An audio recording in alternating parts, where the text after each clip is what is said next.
For almost a year now, Polk County has been home to the National Oceanic and Atmospheric Administration, or NOAA's, Aircraft Operations Center. To learn more, stay tuned to the newest edition of the Commissioner's Report.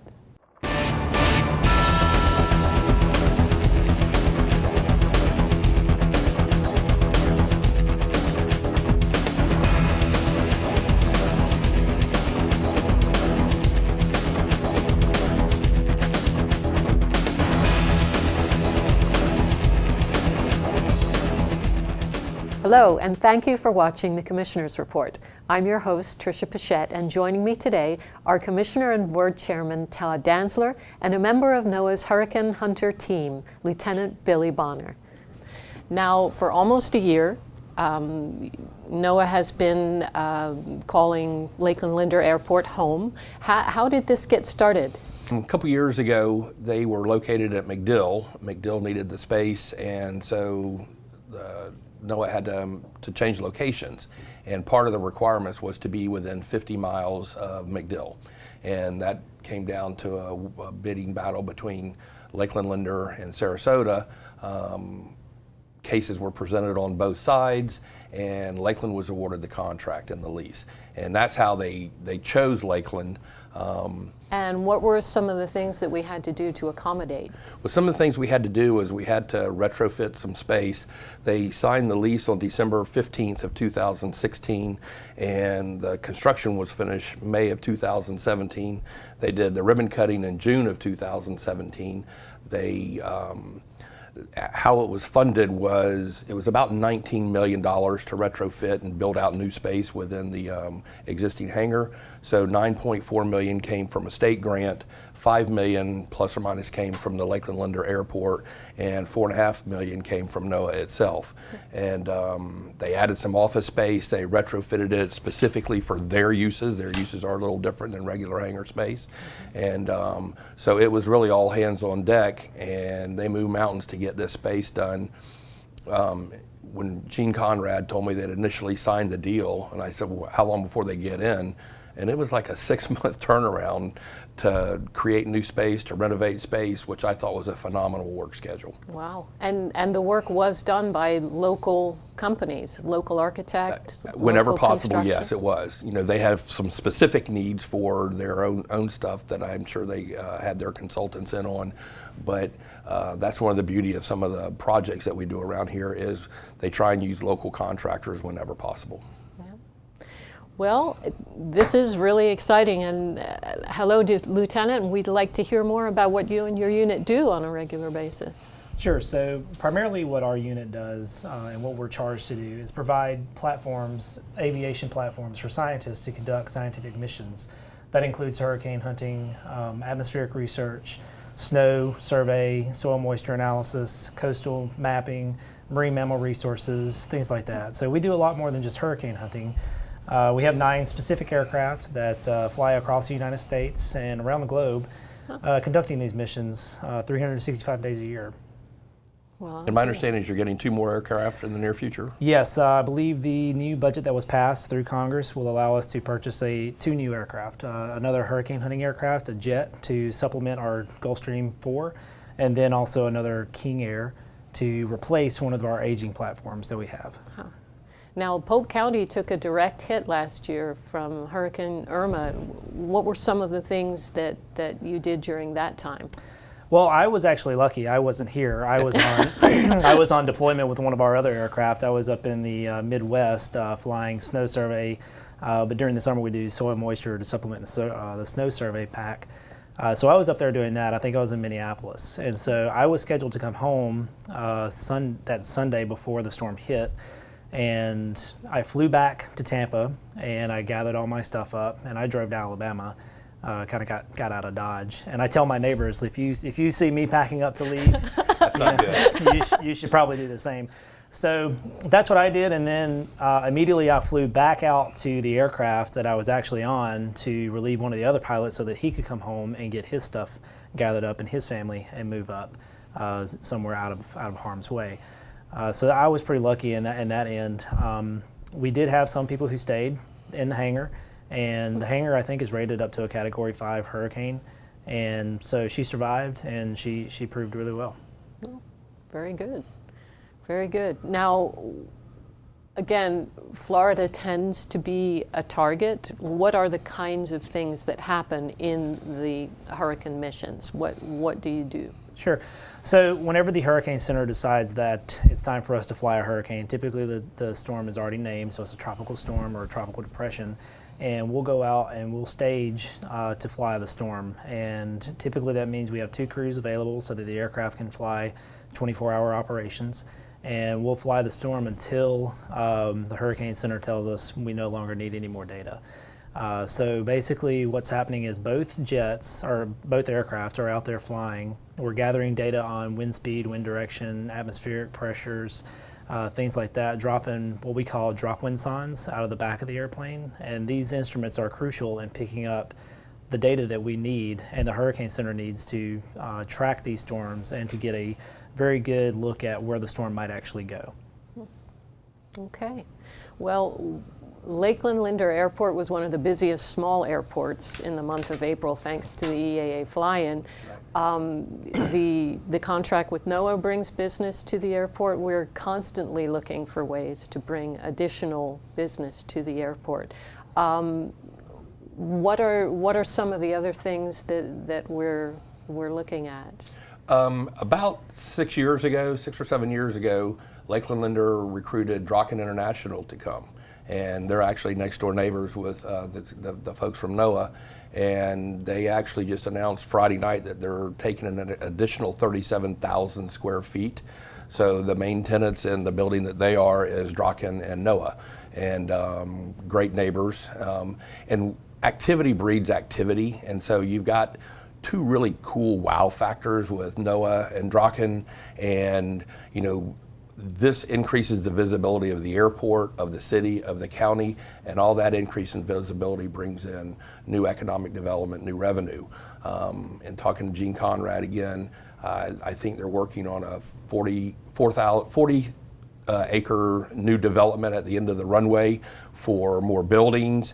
We're also working to try and extend the runways an additional 2,000 square feet so we can bring in the heavy jets. And the airport set up right now for turnkey operation for consumer travel for a named airline. It's just a phenomenal thing what 1 or 2 companies can generate. Is they're the spark, and there's 2 really cool sparks out there. And you know, everybody knows NOAA. They don't know Hurrican as much, but you know, the notoriety that NOAA has is phenomenal, and people want to be around that. They have support industries that come in and help them as well. They've got 110 employees approximately right now, and that'll obviously go up with a couple more aircraft. And as their mission is increased, they'll bring in more folks and hire more folks. Lieutenant, I have a question.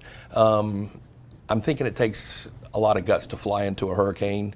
I'm not sure if you've done it, or I know your other guys have. What's it like the first time you go into a hurricane, or your buddies go into a hurricane? How do you prepare for it? Obviously it's safe because you've done it lots and lots of times. But I'm just wondering what the mindset is by saying, okay, this is my first time going into the eye of the storm. Yeah. Well, we have been doing this since 1961, so we've been flying into hurricanes. We've done a outstanding job safety-wise. We haven't lost any aircraft. And what I can say is when I first flew into a hurricane, Hurricane Arthur, and I flew on the G4, so I was up high level, 40 to 45,000 feet. And it's like a 8-hour commercial airplane ride. You're back there in the back, or you walk up to the front when you're able to walk around. And then you hear the chime when it starts to get a little bouncy, and you sit down, you put on your seatbelt, and then the rough part is pretty much over, at least for the G4. For the P3, it's a little bit different because they fly low altitude, right. Anywhere between 5,000 to 10,000 feet into the storm. Again, it's another 8-hour ride, 8 to 8.5 hours. Pretty much boring for the most part, unless you're actually actively doing science work. Dropping drop signs, or you're the actual pilot. Otherwise, if you're just a person on the airplane, then you're kind of looking outside, watching everybody else do their thing.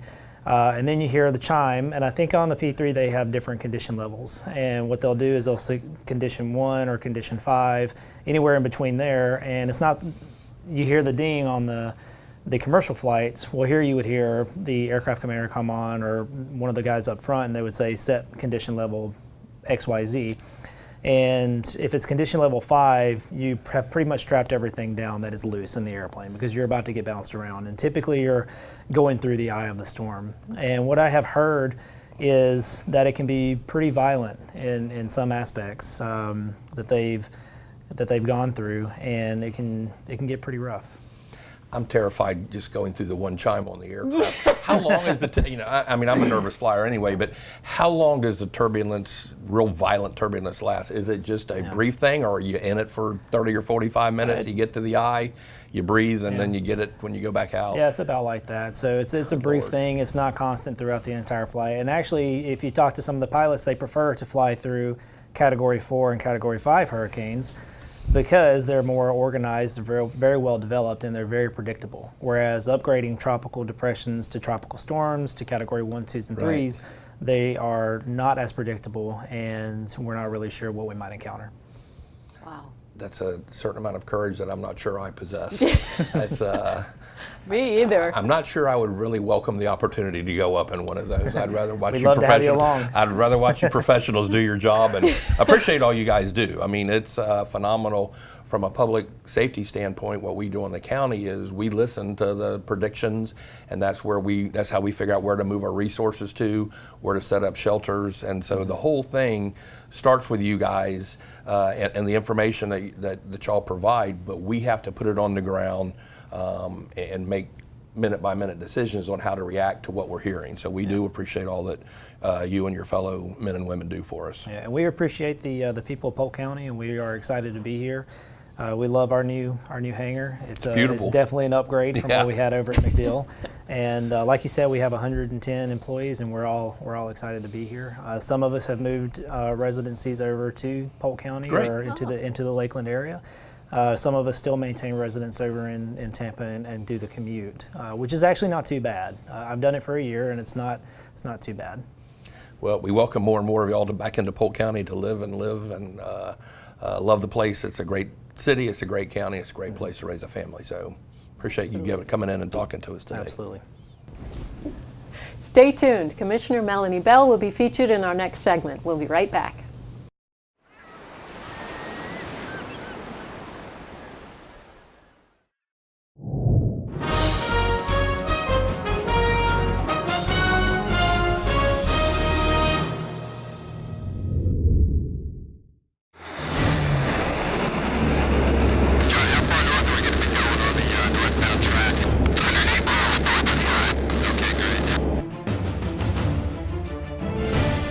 The job of a hurricane hunter is not for the faint at heart. These brave men and women must fly straight into one of the most destructive forces in nature. Hurricanes are born over the open ocean, and while satellites can track their movement, meteorologists and researchers need to sample the storms directly to get the most accurate information about them. NOAA's Hurricane Hunter fleet includes 2 P-3 turboprop aircraft, as well as a Gulfstream 4 jet.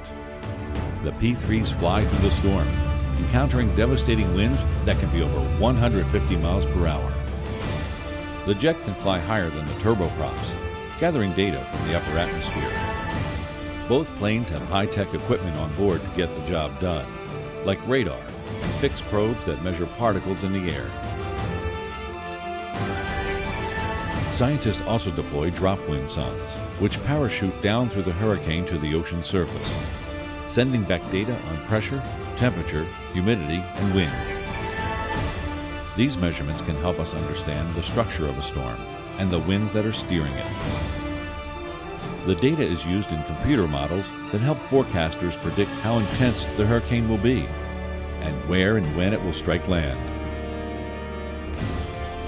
Hurricane hunters take a literal look into the eye of a monster formed by nature. Their courage helps further science, which saves lives.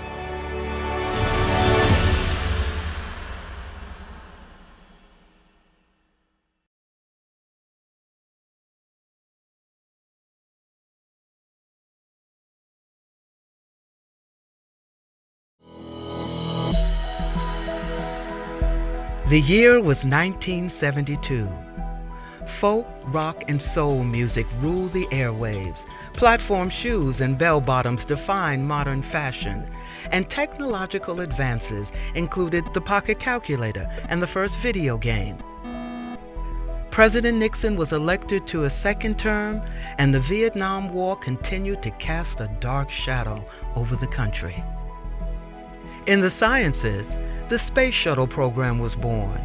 Apollo 17 sent the world the unforgettable blue marble image of Earth, and the NOAA commissioned Officer Corps, a science-based service provided by the newly formed National Oceanic and Atmospheric Administration, commissioned its first female officer. From then on, through their skill, strength, and expertise, the women of the NOAA Corps have built and shaped a solid foundation for women in service.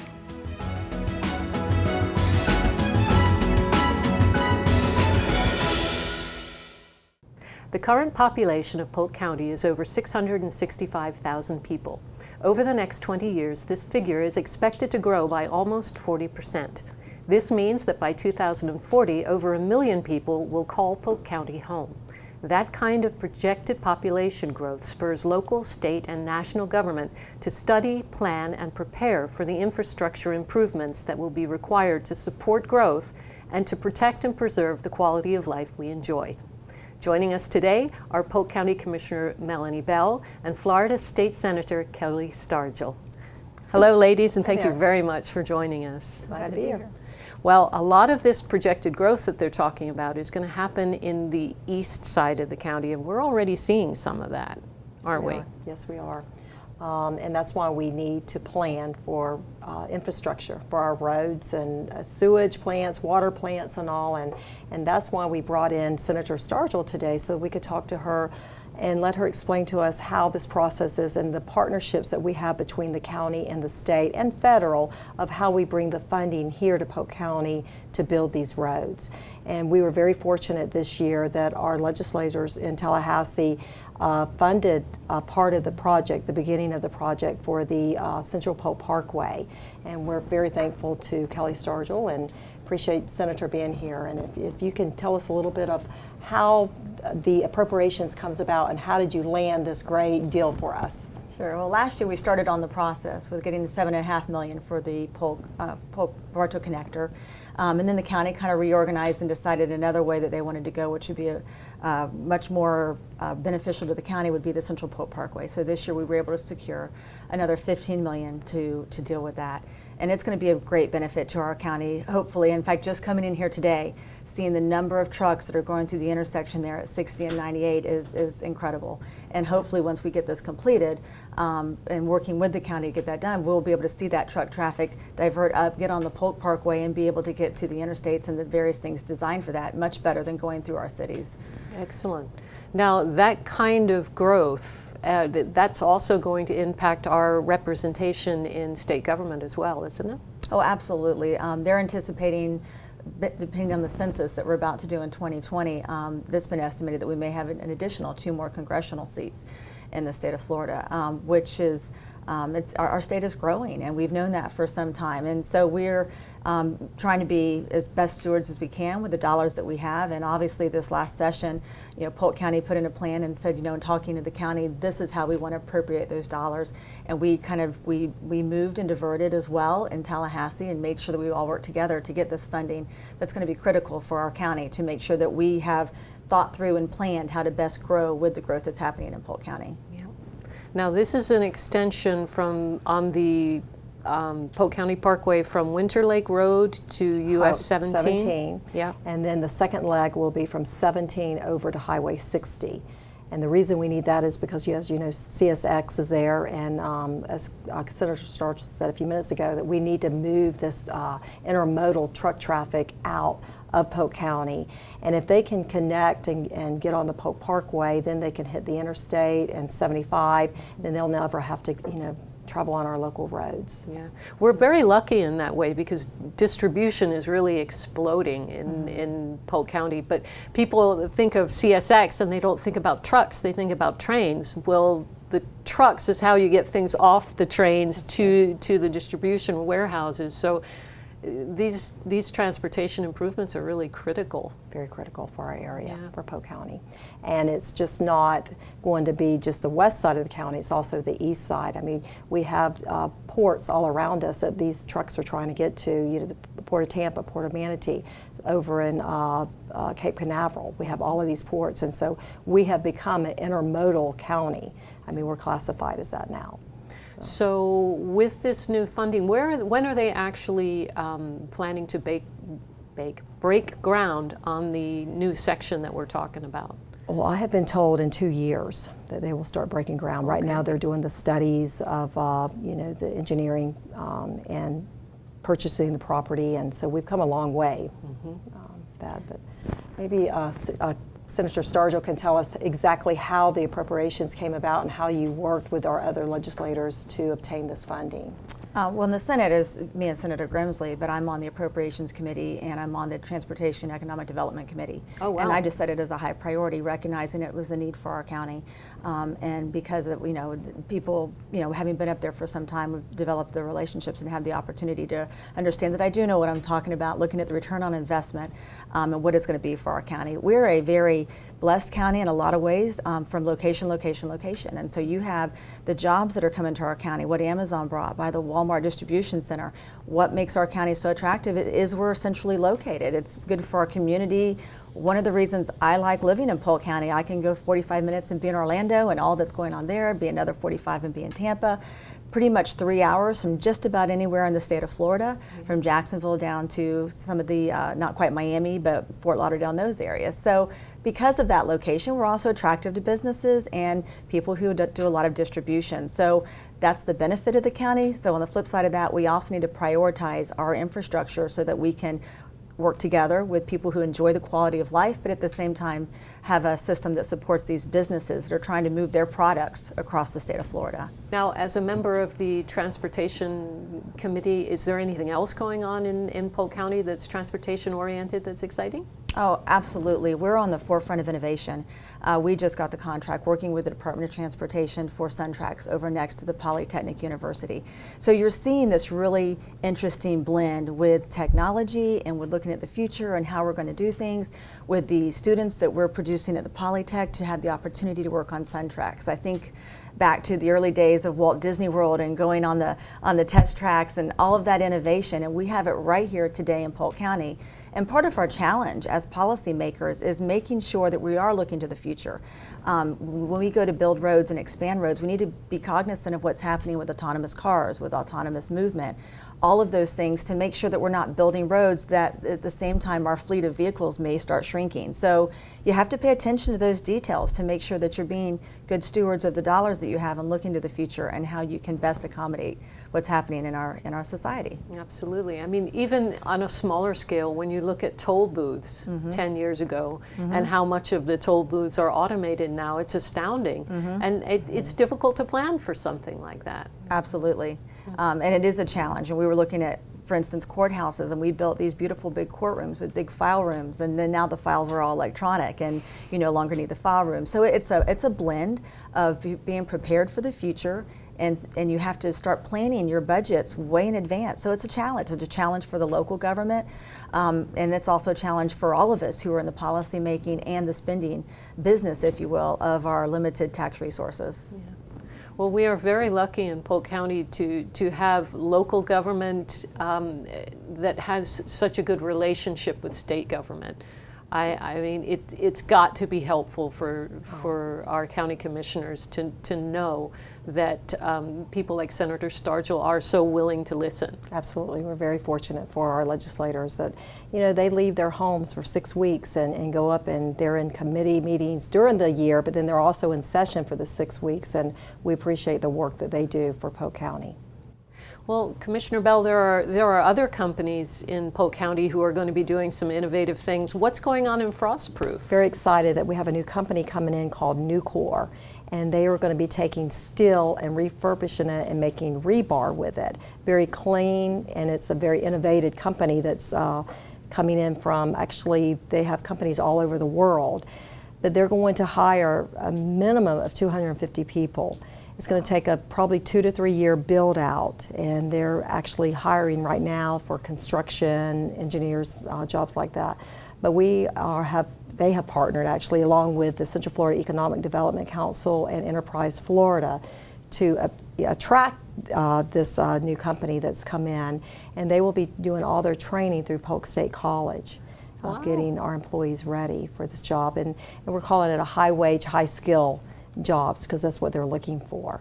So we're excited, along with other companies here in Polk County, the technology companies that we're bringing, and through Enterprise Florida. And that's another great partnership that we have. Yeah, and we were speaking with Commissioner Dantzler earlier about some of the new businesses that are coming into the airport as well. We're still trying to attract commercial airlines into the airport. So. I'm the Senate appointee on the Enterprise Florida Board, and so to be able to sit among that and amongst and hear all of the things that are happening across our entire state. Other states are not having the type of things that are going on here in the state of Florida. I think it is because we all work so well together with our local governments, within our own legislative body, working with our governor. We've had a pretty good run here in the state. We've got a AAA bond rating. Just in the last 10 years, we have given back $10 billion in relief and deregulation. So those types of things are what are bringing these businesses to our state, bringing these businesses to our county, and the counties that are being smart about how we're handling all of these situations are the ones that are going to reap the most reward. I think what Senator Stargel just said, the deregulation, we are allowing business to do business here in the state of Florida now. We're getting government out of the way. So we are attracting more businesses. I mean, like you said, we're fortunate to have a governor that has put workforce number one. If you don't have jobs, you know, it's a snowball effect. People can't buy cars. You don't have restaurants to eat in, you know, gas. So, you know, we put people together to go to work here in the state of Florida. So we're very fortunate to have it from top down. And a commission right now that's all pro-job. That is true. I think some of the linchpin to that, though, also goes back to what you originally said was education. And we are fortunate to have Polk State College has been very able to move and adjust to the community as they're meant to do. And then on top of that, we also have the new Polytech University, which is also training those positions. So we're doing some great things in our higher education here in Polk County, which is going to hopefully prepare the people for these new high-wage, high-skilled jobs in this county. Absolutely. Well, ladies, thank you both for joining us. This was really interesting, and it shows us where Polk County is going. We're looking forward and we're moving forward. Excited. Thank you again for joining us for the Commissioner's Report.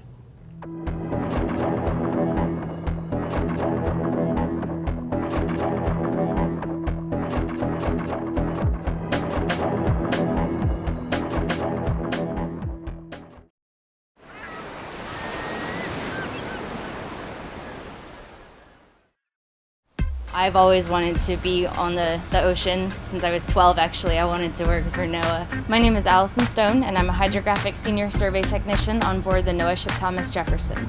My primary job on this ship is to make sure the ship is seeing the seafloor exactly how the seafloor is. So on a day-to-day basis, I'm doing anything from acquisition or processing data, reporting, analyzing the data. 601. But I'm also, as a senior technician, in charge of maintaining equipment on a regular basis. If you're running the systems, you're making sure everything is working, everything is happy, as we like to say, all the sonars and all the equipment is talking to each other, and just generally making sure that the data coming in is good, because if that's not the case, then the data coming out won't be good either. What I love about my job is that every day we get to see things that nobody has seen before, or in ways that nobody has seen it before. We see images of wrecks that are so precise that it's almost like the ship is coming back to life. Very few people ever get to experience that. Being on a scientific vessel and working and living very closely with your coworkers creates an interesting environment. It's not like an office, or it's not like somewhere where you get to go home at the end of every day. This is home, and the crew really becomes a family. And we all look out for each other safety-wise. If you need someone to fill in for you, you help your crewmates out. For anybody interested in science, or who loves science and math and the environment, oceans, atmosphere, anything, NOAA has something for you. It's a great way to pursue your passions.